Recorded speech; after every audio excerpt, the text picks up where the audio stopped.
तो आज इस वीडियो में हम इकोनॉमी के 9th chapter money market and capital market in India के बारे में पढ़ने वाले हैं। तो पहला हम इंट्रोडक्शन से चालू करते हैं। तो इसका बेसिक मीनिंग क्या है वो हम देखने वाले हैं। तो finance is the backbone of an economy. Finance basically refers to the management of money. It includes funds needed by individuals, business houses, and the government for various purposes. This finance is categorized as personal finance, corporate finance, and public finance. तो finance मतलब money से related term है जो कि economy के लिए बहुत important है, मतलब बैकबोन है। वो अगर होगा नहीं तो इकोनॉमी अच्छे से वर्क नहीं कर पाएगी या फिर ग्रोथ नहीं होगी इकोनॉमी की। तो ये बेसिकली किससे रिलेटेड है कि उसका मनी का मैनेजमेंट उससे।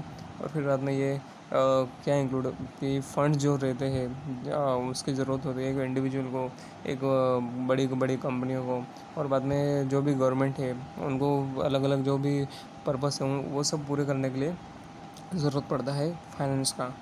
तो फाइनेंस को अलग अलग कैटेगरी में डिवाइड किया गया है: personal finance, corporate finance and public finance. Public finance के बारे में हमने पढ़ा था, जो कि गवर्नमेंट के लिए होता है। गवर्नमेंट मतलब हमारे लिए यूज़ करती है, जो पब्लिक वेलफेयर के लिए या फिर कुछ सिक्योरिटी प्रोवाइड कराने के लिए। और फिर बाद में कॉर्पोरेट फाइनेंस, ये बिजनेस फर्म्स, इंडस्ट्रीज इनसे रिलेटेड है। और पर्सनल फाइनेंस मतलब हम हमारे खुद के लिए, कॉमन पीपल या इंडिविजुअल के ज़रूरत के लिए। So the financial system of the country is responsible for the mobilization and allocation of funds. It helps in creation of wealth, which is vital for the economic development of the country. The financial system in India comprises of financial institutions, financial markets, financial instruments and financial services.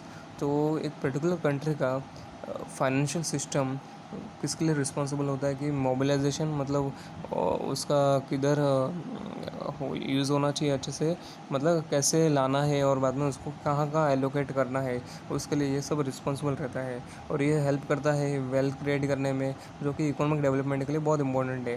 तो India में जो financial system है वो कैसे बनता है, किन किन किन एलिमेंट से बनता है। पहला है financial institution, FI, financial market मतलब कैपिटल मार्केट और मनी मार्केट, और फाइनेंशियल इंस्ट्रूमेंट्स, और फिर बाद में फाइनेंशियल सर्विसेज। ये चार से बनता है। तो इस चैप्टर में हमें फाइनेंशियल मार्केट के बारे में पूरा जानने वाले हैं हम। और financial market are important component of the financial system. ये एक सबसे जो मार्केट है, फाइनेंशियल मार्केट एक पर्टिकुलर फाइनेंशियल सिस्टम का सबसे जो इम्पोर्टेंट एलिमेंट या कंपोनेंट है। तो फाइनेंशियल मार्केट का मतलब क्या रहता है? तो मीनिंग ऑफ फाइनेंशियल मार्केट में, financial market refers to a market where sale and purchase of financial assets such as bonds, stocks, derivatives, government securities, foreign currency etc. it's undertaken. तो financial market वो होता है जहाँ पर cell और purchase, cell मतलब बेचना, परचेस मतलब ख़रीदना। सेल और परचेस होता है फाइनेंशियल एसेट्स का। फाइनेंशियल असेट्स मतलब कौन से बॉन्ड्स हुआ, जो गवर्नमेंट के बॉन्ड हुए, या सिक्योरिटीज़ हुए, या डेरिवेटिव्स हुए, या फिर फॉरेन करेंसी जैसे डॉलर हुआ, या फिर रियाल हुआ, या फिर येन। तो ये सब जो भी अलग अलग करेंसीज है, या फिर रुपये, इनका जो एक्सचेंज होता है या फिर सेल और परचेस होता है, उसे हम फाइनेंशियल मार्केट कहते हैं। और इन सब का उधर व्यवहार होता है। तो financial market operates through banks, non banking financial institution, NBFI भी बोल सकते हैं आप, brokers, mutual funds, discount houses etcetera. Financial markets include two distinct markets, that capital market and money market. तो इसमें यह बताया गया है कि फाइनेंशियल मार्केट जो है वो ऑपरेट किन के थ्रू करता है। पहला हो गया हमारा बैंक, और बाद में नॉन बैंकिंग फाइनेंशियल कंपनीज या फिर इंस्टीट्यूशंस बोल सकते हैं आप। और फिर बाद में ब्रोकर्स जो शेयर्स में, शेयर मार्केट में ज़्यादातर रहते हैं, वो शेयर बेचने में और ख़रीदने में हेल्प करते हैं। और बाद में म्यूचुअल फंड्स, आप बहुत बार ऐड देखते होंगे या फिर यूट्यूब पर भी आपके बहुत बार ऐड डिस्प्ले होता होगा म्यूचुअल फंड्स का, कोटक का म्यूचुअल फंड्स, ये सब अलग अलग इनसे इनके थ्रू। और डिस्काउंट हाउसेस, और बाद में अलग अलग और भी है एट्सेट्रा। तो फाइनेंशियल मार्केट में और दो मेन कंपोनेंट है, मनी मार्केट और कैपिटल मार्केट। तो अभी हम थोड़ा मनी मार्केट के बारे में पढ़ेंगे पहले। Money market in India meaning, money market is a market for lending and borrowing of short term funds. It is a market for near money, that short term instruments such as trade bills, government securities, promissory notes. Such instruments are highly liquid, risky, and easily marketable with the maturity period of 1 year और less than 1 year. तो money market जो रहता है वहाँ पर landing मतलब दिया जाता है या फिर बोरो किया जाता है शॉर्ट टर्म के लिए। जो फंड दिया जाता है शॉर्ट टर्म के लिए या फिर बेचा जाता है शॉर्ट टर्म के लिए, उसे हम मनी मार्केट बोलते हैं। तो इस मार्केट में शॉर्ट टर्म इंस्ट्रूमेंट जिसे हम नियर मनी बोल सकते हैं, तो शॉर्ट टर्म इंस्ट्रूमेंट मतलब कौन से ट्रेड बिल्स हुए या फिर गवर्नमेंट की सिक्योरिटीज़ हुई या फिर प्रोमिसरी नोट्स। इनके अब डिटेल में जाने की ज़रूरत नहीं है टर्म के बारे में, खाली आपको ये वर्ड का मीनिंग मालूम रहना चाहिए बस, और आपको याद रखना है। तो ये सब जो इंस्ट्रूमेंट्स है ये हाईली लिक्विड रहते हैं, मतलब ये आप जैसे बेचोगे आपको ये इनकी क्या बोलते हैं मनी फॉर्म में आपको पैसा मतलब पैसा मिल जाएगा। जैसे आप बेचोगे तो आपको तुरंत पैसा मिल जाएगा, इसलिए इसको हाईली लिक्विड बोलते हैं। और जैसे कि जो कुछ अलग चीज़ें रहती है जैसे कि गोल्ड हुआ, तो वो बेचने से आपको जल्दी पैसा भी गोल्ड से भी मिल सकता है, लेकिन कुछ चीज़ें होती है जिनसे आपको तुरंत पैसा नहीं मिलेगा, तो वो हाईली लिक्विड नहीं है। तो और ये बाद में लेस रिस्क है, ज़्यादा इसमें जोखिम नहीं है और इजीली मार्केटेबल है, मतलब इजी तरीके से आप बेच सकते हैं। जिनका पीरियड है मैच्योरिटी पीरियड होता है, मतलब 1 साल या फिर 1 साल के अंदर अंदर आपको इजीली आपको वो मैच्योर हो जाएगा जो भी आपने इन्वेस्टमेंट किया होगा उनमें। तो ये थोड़ा आपको अवेयरनेस के लिए दिया है कि सम फाइनेंशियल इंस्ट्रूमेंट्स कौन से हैं जो आपने इधर पढ़े थे हमने, उनके बारे में थोड़ा बताया कि बॉन्ड क्या रहता है। Bond refers to debt instruments issued by companies और the government as a means of borrowing long term fund.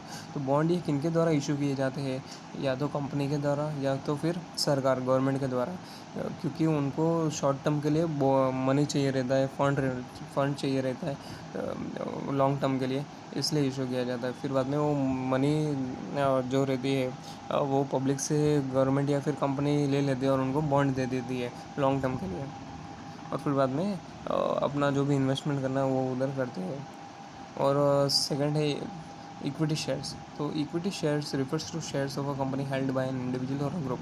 तो इक्विटी शेयर्स का मतलब क्या है, कोई भी कंपनी जैसे कि रिलायंस है तो उसमें जो हम शेयर्स खरीदते हैं तो उसे हम इक्विटी शेयर्स बोलते हैं, जो कि एक इंडिविजुअल के द्वारा हेल्ड किए जाते हैं। मतलब जैसे आपने अगर रिलायंस के कुछ शेयर्स खरीदे तो आप उसके शेयर होल्डर हुए, तो उसे हम कहते हैं। या फिर एक ग्रुप भी खरीद सकता है, मतलब एक अलग से एक कंपनी है वो भी खरीद सकते हैं, या फिर गवर्नमेंट भी उसमें स्टेक ले सकती है। डेरिवेटिव्स। तो डेरिवेटिव्स क्या है? Derivatives refers to a financial security which derives its value from the underlying assets such as bonds, stocks, currency, interest and commodities.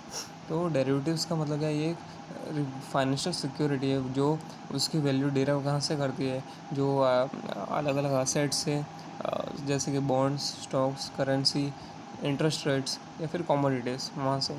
तो वो डेरिवेटिव्स क्योंकि वो डिराइव होते हैं जो दूसरे असेट्स हैं उनसे, वो डिराइव होता है पैसा या फिर वैल्यू, जो ऐसी सिक्योरिटी जो इनसे सब वैल्यू डिराइव करती है, जो कि बॉन्ड से स्टॉक्स, उसे हम डेरिवेटिव्स बोलते हैं। जैसे आपने सुना रहेगा कि इन्वायरमेंट जो टर्म है ये is derived from French word environ. तो ये डिराइव मतलब वहाँ से आया है। तो ये सब इन जगह से जो पैसा आता है या फिर फाइनेंशियल सिक्योरिटी उनका वैल्यू आता है, उसे हम डेरिवेटिव्स बोलते हैं। तो गवर्नमेंट सिक्योरिटी क्या रहता है? Government security is refer to debt instruments issued by government with promise of repayment at maturity. तो गवर्नमेंट सिक्योरिटी ये रहते हैं, ऐसे इंस्ट्रूमेंट्स डेट इंस्ट्रूमेंट रहते हैं जो गवर्नमेंट के द्वारा इशू किए जाते हैं पब्लिक को या फिर और मार्केट में मनी मार्केट में किसी और को, जो कि इशू करने के बाद गवर्नमेंट एक मैच्योरिटी पीरियड बताती है और उसके बाद उनको पक्का मतलब पैसा मिलेगा कुछ इंटरेस्ट के साथ, ऐसा। तो ये इसमें बताया। Trade bills. तो ट्रेड बिल्स क्या रहता है? Trade bills refers to bills of exchange drawn on and accepted by a trader in payment of goods.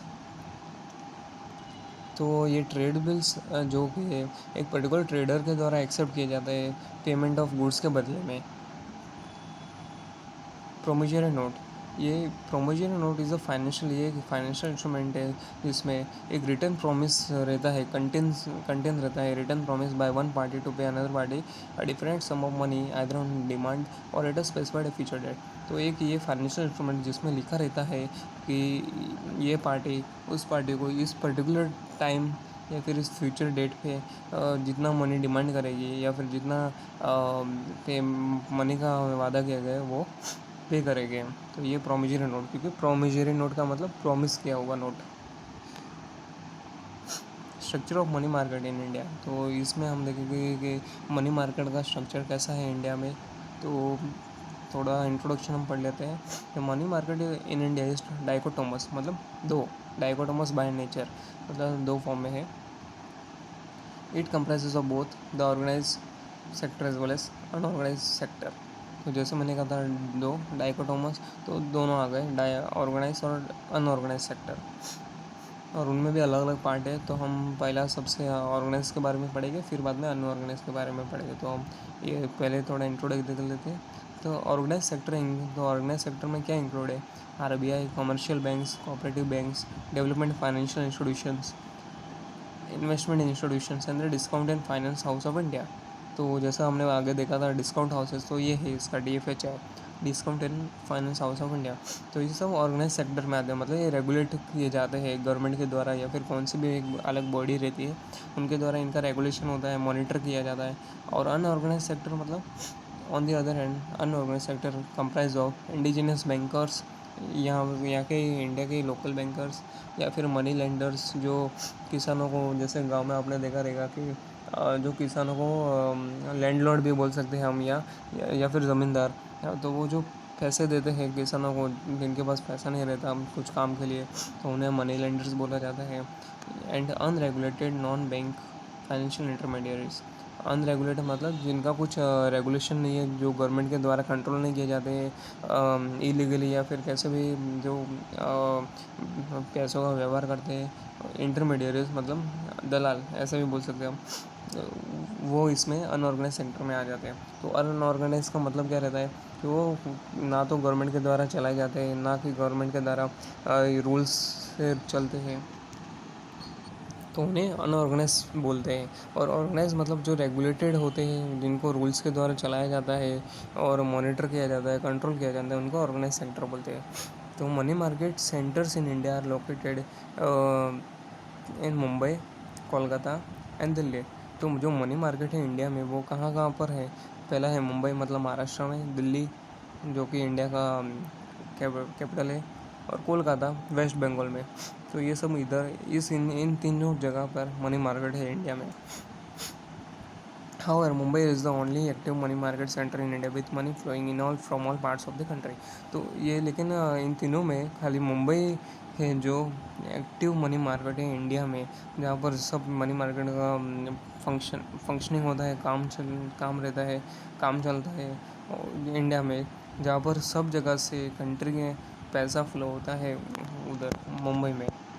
और दूसरे जो दिल्ली एंड कोलकाता वो एक ऐसे ही है, ज़्यादा उनमें एक्टिविटी नहीं होती है, मेन मुंबई वाले मार्केट में होती है, मनी मार्केट में। तो ये जो नीचे चार्ट दिया गया है जिसमें बताया गया, अच्छे से बताया कि ऑर्गेनाइज सेक्टर में कौन कौन से आते हैं और अनऑर्गेनाइज में कहाँ कैसे आते हैं, आप ये बना सकते हो और एक आपके वॉल पे चिपका सकते हो, ताकि आपको रोज़ रिमाइंड हो जाए कि ये ऑर्गेनाइज में ये आते हैं, अनऑर्गेनाइज में ये आते हैं, तो आपको बाद में अच्छे से याद रह पाएगा। फिर आपको इनका थोड़ा मीनिंग कि क्या क्या है, क्या है इनके अंदर थोड़े एलिमेंट्स आते हैं, वो आपको लिख देना है। तो ऑर्गेनाइज के अंदर हमने पढ़ लिया कौन से आते हैं, RBI, commercial bank, cooperative bank, development financial institutions, discount and finance house of India. Unorganised में कौन से आते हैं, indigenous bankers, money lenders, unregulated non bank financial intermediaries. तो ये सब आते हैं। तो ऑर्गेनाइज सेक्टर में हम एकदम डिटेल में पढ़ने वाले हैं हम इसके बारे में। तो organised sector is the of the money market consist of RBI, commercial bank. तो इसमें ये वो बेसिक दिया है कि क्या क्या इंक्लूडेड है, और अभी इनके बारे में हम डिटेल में पढ़ेंगे। आरबीआई क्या होता है? तो आरबीआई हमारी कंट्री का सेंट्रल बैंक है। जैसे हर कंट्री के सेंट्रल बैंक होते हैं, वैसे इंडिया का सेंट्रल बैंक कौन सा है? आरबीआई। ये एकदम सब जितने भी बैंकिंग सिस्टम है हमारा कंट्री का, उनकी सबसे अपेक्स बॉडी है, वो सब बैंक्स को रेगुलेट करता है आरबीआई हमारा।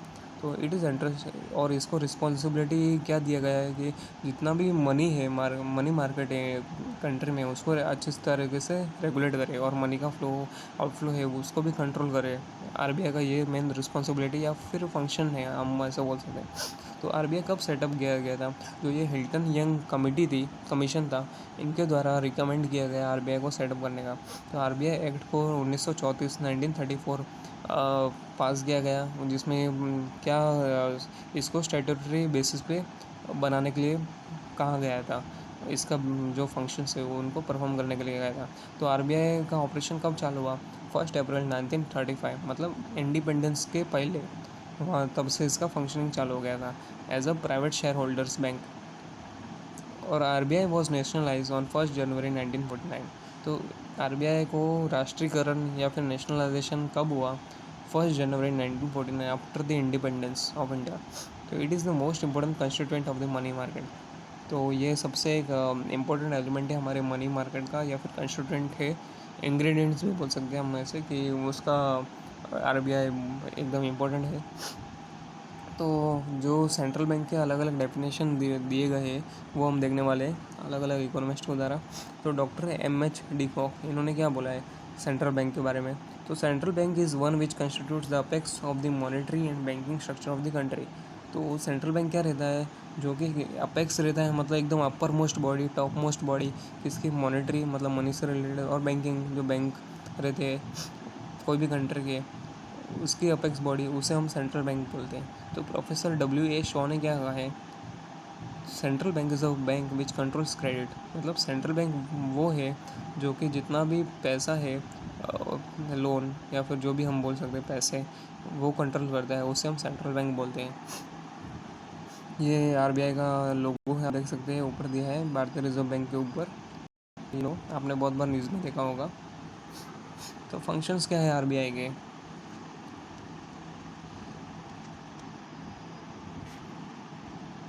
कभी आपको लगे कि वीडियो ज़्यादा बड़े हो रहे तो आप बोल सकते हो, तो मैं शॉर्ट वीडियो बनाऊँगा एक टॉपिक के ऊपर, ताकि आपको भी इजी रहे कि इतना ज़्यादा लंबा पढ़ने पर आप भी बोर हो जाते होगे और आपको याद नहीं रहता होगा। तो आप बोल सकते हो कमेंट में, तो मैं अगली बार से छोटे वीडियो बनाऊँगा।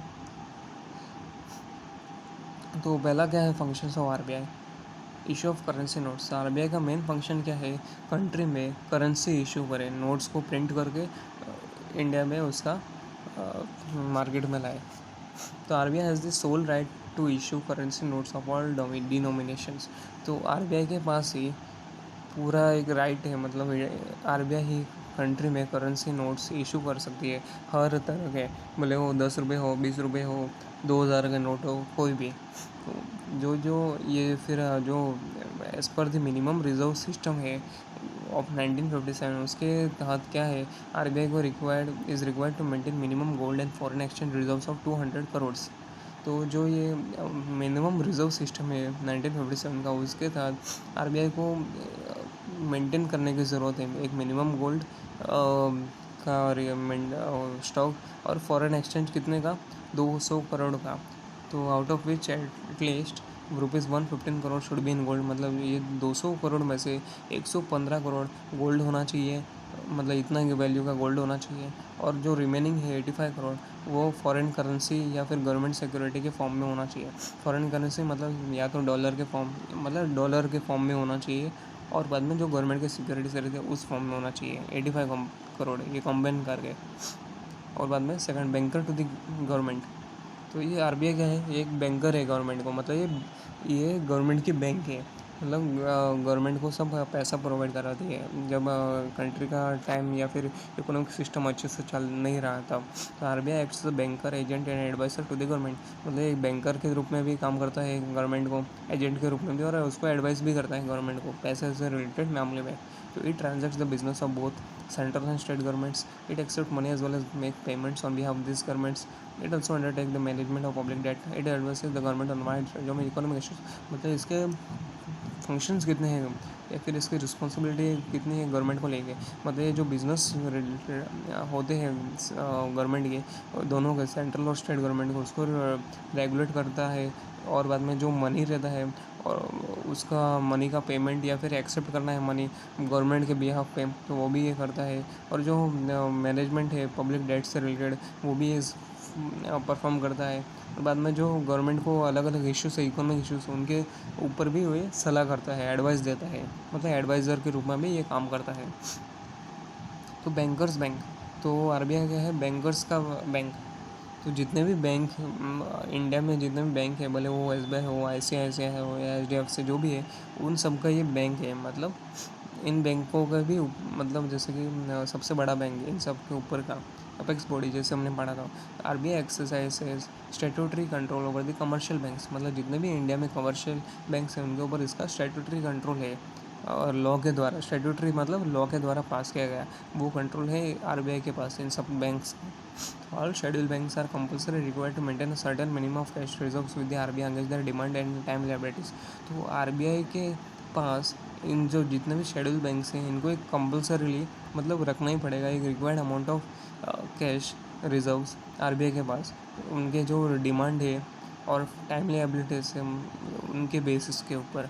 तो एनएस मतलब डिमांड एंड टाइमली एबिलिटीज मतलब कितना उनके पास डिमांड डिपॉजिट है और कितना इनके पास फिक्स डिपॉजिट है, उस बेसिस पे आरबीआई के पास इन बैंक्स को एक मिनिमम अमाउंट ऑफ कैश रखना ही पड़ेगा।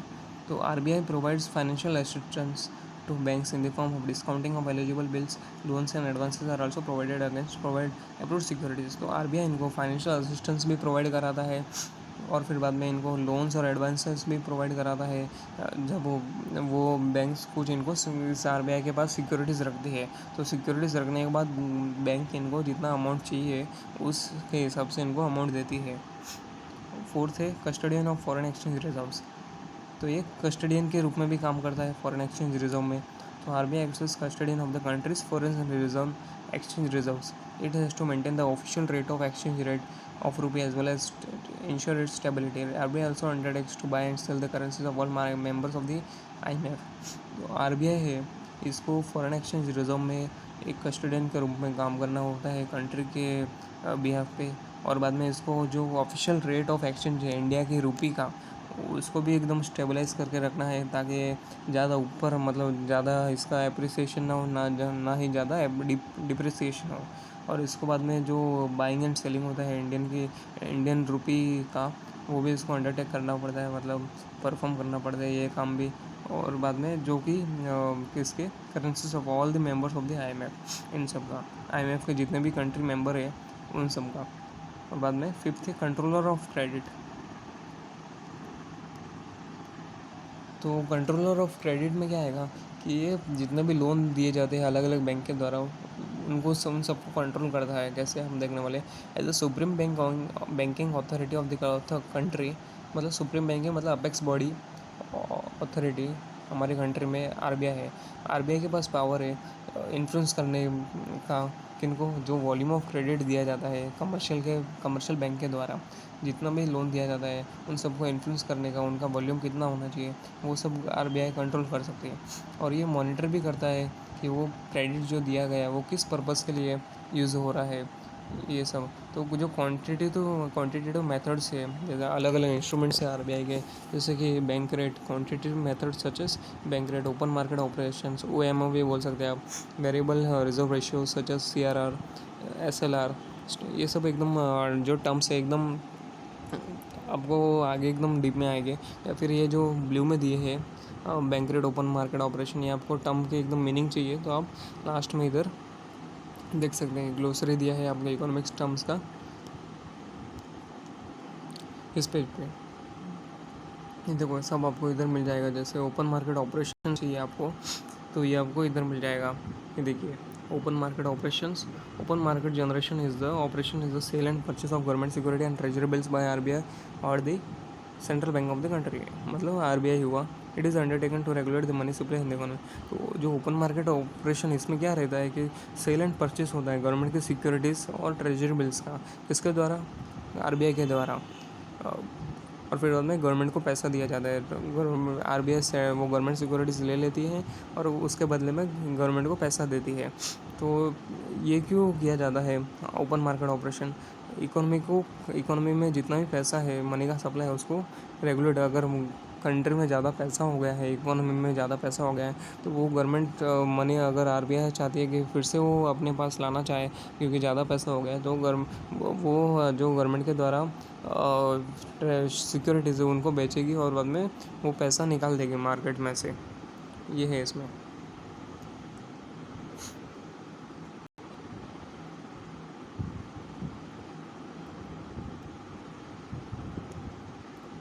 तो ये जो टर्म्स दिए गए हैं जो भी एसएलआर सीएलआर सीआरआर, तो इनके बारे में आपको एकदम अच्छे से एकदम समझना है तो आप बोल सकते हैं तो मैं एक नया वीडियो बना दूँगा। तो control the volume of credit created, तो इनके ये जो अलग अलग मेथड्स इनके द्वारा आरबीआई को मालूम पड़ता है कि कितना क्रेडिट क्रिएट किया गया है और कितना कैसे कंट्रोल करना है इसको। और क्वालिटेटिव मेथड मतलब जैसे फिक्सिंग मार्जिन रिक्वायरमेंट, मतलब कितना रिक्वायरमेंट होना चाहिए मार्जिन। और बाद में क्रेडिट रेशनिंग, मोरल सुवेशन, मतलब उनको मीटिंग लेके बैंक और बैंक जितने भी बैंक्स हैं उनकी मीटिंग लेके उनको समझाना। तो इन सब मेथड से जो भी क्रेडिट का पर्पस है और उसका यूज़ कहाँ हो रहा है वो कंट्रोल करती है आरबीआई। 6 है collection and publication of data. तो आरबीआई का ये भी काम है कि वो जितना भी डाटा है मनी से रिलेटेड या फाइनेंशियल सिस्टम से रिलेटेड उसको कलेक्ट करती है और उसको कंपाइल करके स्टैटिस्टिकल इंफॉर्मेशन में बुक या फिर गवर्नमेंट क्या बोलते हैं उसे डॉक्यूमेंट बनाती है और फिर बाद में पब्लिश करती है related to banking and other financial sector of the economy.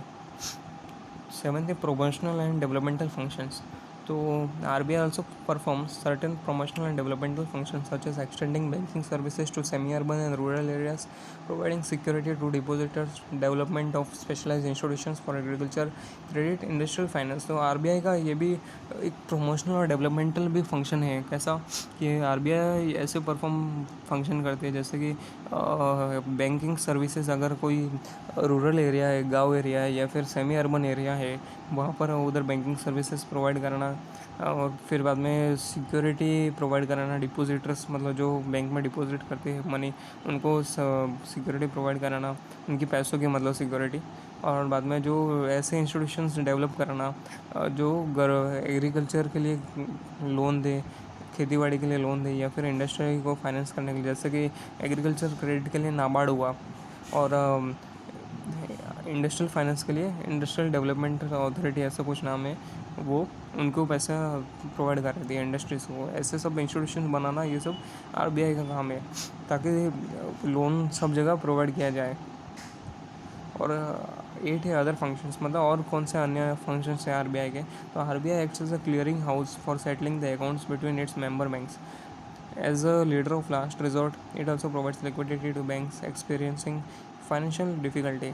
तो आरबीआई एक लास्ट रिजॉर्ट ऑफ बैंक है, मतलब जब कुछ कौन से भी इकोनॉमी में कुछ काम नहीं हो रहा है या फिर कोई भी बैंक सब फंक्शन अच्छे से नहीं कर पा रहे तो सब गवर्नमेंट या फिर कौन से भी बैंक सब आरबीआई के पास जाते हैं।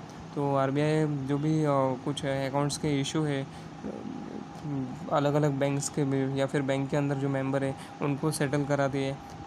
और बाद में ये जो बैंक को अगर जो जैसे हमारा पंजाब नेशनल बैंक है इस बार, और बाद में पीएमसी बैंक है जो कि उनकी हालत अच्छी नहीं थी ये कॉपरेटिव बैंक्स की, तो उनको उनके बैंक की लिक्विडिटी कैसे कराना है वो भी बैंक इसमें हेल्प करता है। मतलब लिक्विडिटी मतलब क्या रहता है कि उसके कुछ जो असेट्स है उनको पैसे के फॉर्म में कन्वर्ट करा देना, ऐसा ये है मेन। तो अभी जो दूसरे जो है कमर्शियल बैंक ये सब आरबीआई के अलग कंपोनेंट, इनको हम अगले वीडियो में पढ़ेंगे क्योंकि वीडियो आधे घंटे का हो गया थोड़ा। सब करो।